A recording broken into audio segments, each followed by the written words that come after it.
राम जय राम जय जय राम, श्री राम जय जय राम। दोस्तों, सच्चाई को कितना भी दबाने की कोशिश कर लो, न उसे कोई छुपा सकता है और ना ही उसको कोई दबा सकता है।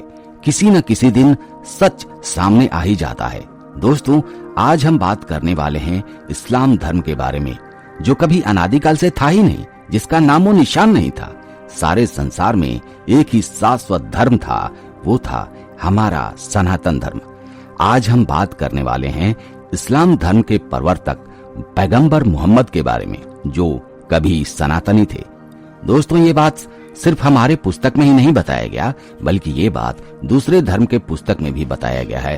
पैगंबर मोहम्मद कभी सनातनी हिंदू थे। मोहम्मद स्वयं हिंदू जन्मे थे और करते थे महादेव की पूजा। इसके तथ्य भी मौजूद हैं। इराक का एक पुस्तक है जिसे इराकी सरकार ने खुद छपवाया था। इस किताब में 622 ईस्वी से पहले अरब जगत का जिक्र है। आपको बता दें कि इस्लाम मजहब की स्थापना इसी साल हुई थी। किताब में बताया गया है कि मक्का में पहले शिव जी का एक विशाल मंदिर था, जिसके अंदर शिवलिंग था, जो आज भी मक्का के काबा में एक काले पत्थर के रूप में मौजूद है। पुस्तक में लिखा है कि मंदिर में कविता पाठ और भजन हुआ करता था। प्राचीन अरबी काव्य संग्रह ग्रंथ सियरुल औकुल के 297 पृष्ठ पर मोहम्मद से 2300 वर्षों पूर्व एवं ईसा मसीह से 1800 वर्षों पूर्व पैदा हुए लबी बिन ए अरवत बिन ए तुरफा ने अपनी सुप्रसिद्ध कविता में भारत भूमि एवं वेदों को जो सम्मान दिया है, वो इस प्रकार है।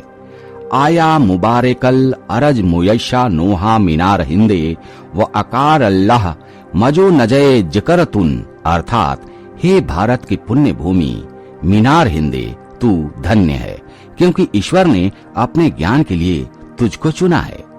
वह लव जलियतुन एनाहे सहबी अरवे अतुन जिक्रा वजा ये ही योन जल्ले लूर रसूल मिनल हिंदुतना, अर्थात ईश्वर का ज्ञान प्रकाश, जो 4 प्रकाश स्तंभों के सदृश संपूर्ण जगत को प्रकाशित करता है, यह भारतवर्ष ऋषियों द्वारा 4 रूप में प्रकट हुआ है।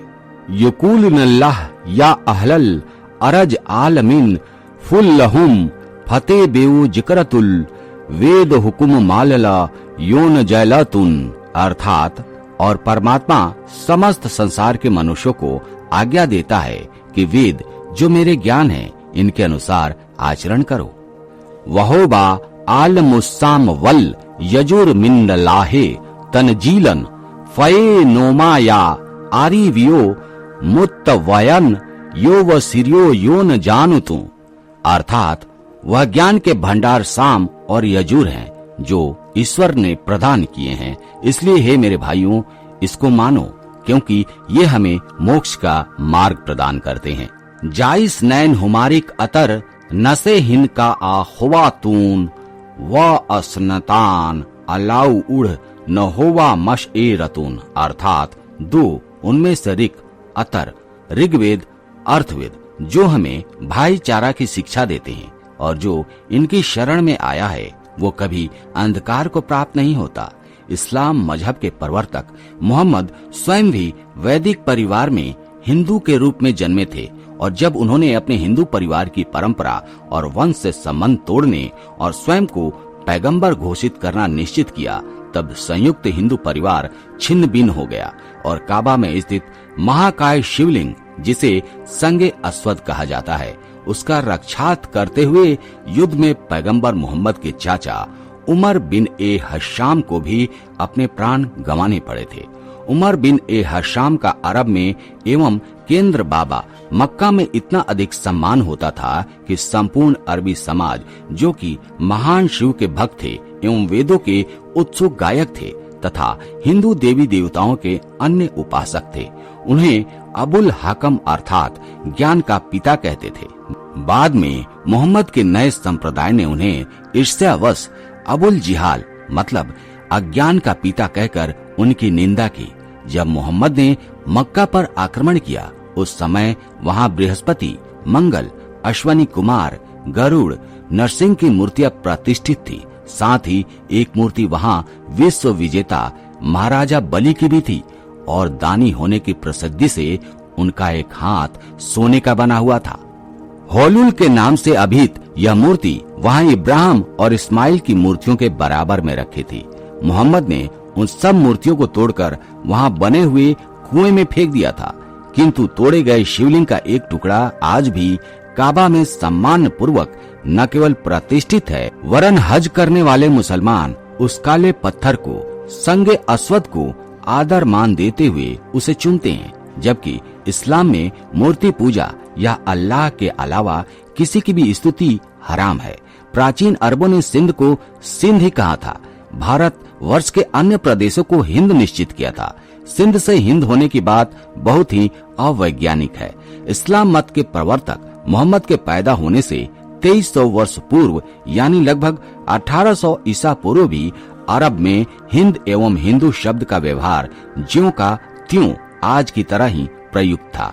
अरब की प्राचीन समृद्ध संस्कृति वैदिक थी तथा उस समय ज्ञान विज्ञान, कला कौशल, धर्म संस्कृति आदि भारत के साथ उसके प्रगाढ़ संबंध थे। हिंद नाम अरबों में इतना प्यारा लगा कि उन्होंने उस देश के नाम पर अपनी स्त्रियों एवं बच्चों के नाम भी हिंद रखने लगे। अरबी काव्य संग्रह ग्रंथ से औरुल ओकुल के 253वें पृष्ठ पर हजरत मोहम्मद के चाचा उमर बिन ए हशाम की कविता है, जिसमें उन्होंने हिंदे योमन एवं गोबुल हिंदू का प्रयोग बड़े आदर से किया है। उमर बिन ए हशाम की कविता नई दिल्ली स्थित मंदिर मार्ग पर श्री लक्ष्मी नारायण मंदिर की वाटिका में यज्ञशाला के लाल पत्थर के स्तंभ यानी खंबे पर काली स्याही से लिखी हुई है, जो इस प्रकार है। दोस्तों, ये शब्द अरबी के हैं, शायद आपको समझ न आए, इसलिए इसका हिंदी रूप मैं आपको बताता हूँ। वह मनुष्य जिसने सारा जीवन पाप और अधर्म में बिताया हो, काम क्रोध में अपने यौवन को नष्ट किया हो, यदि अंत में उसको पश्चाताप हो और भलाई की ओर लौटना चाहे, तो क्या उसका कल्याण हो सकता है? एक बार भी सच्चे हृदय से वह महादेव जी की पूजा करे तो धर्म मार्ग में उच्च से उच्च पद को प्राप्त कर सकता है। हे प्रभु, मेरा समस्त जीवन लेकर एक दिन, मात्र एक दिन केवल भारत में निवास करने दो, क्योंकि वहाँ पहुंचकर मनुष्य जीवन मुक्त हो जाता है। वहाँ की यात्रा से सारे शुभ कर्मों की प्राप्ति होती है और आदर्श गुरुजनों का सत्संग मिलता है। दोस्तों, हमारे पुरी के रहने वाले शंकराचार्य स्वामी निश्चलानंद का दावा है कि इस्लाम धर्म के प्रवर्तक पैगंबर मोहम्मद सनातनी हिंदू थे। पैगंबर मोहम्मद और ईसा मसीह के पूर्वज सनातनी हिंदू साबित हुए। दोस्तों, फिलहाल आज की वीडियो में इतना ही। मिलते हैं आपसे अगले वीडियो में एक नए टॉपिक के साथ। तब तक के लिए जय हिंद, जय भारत, जय सनातन।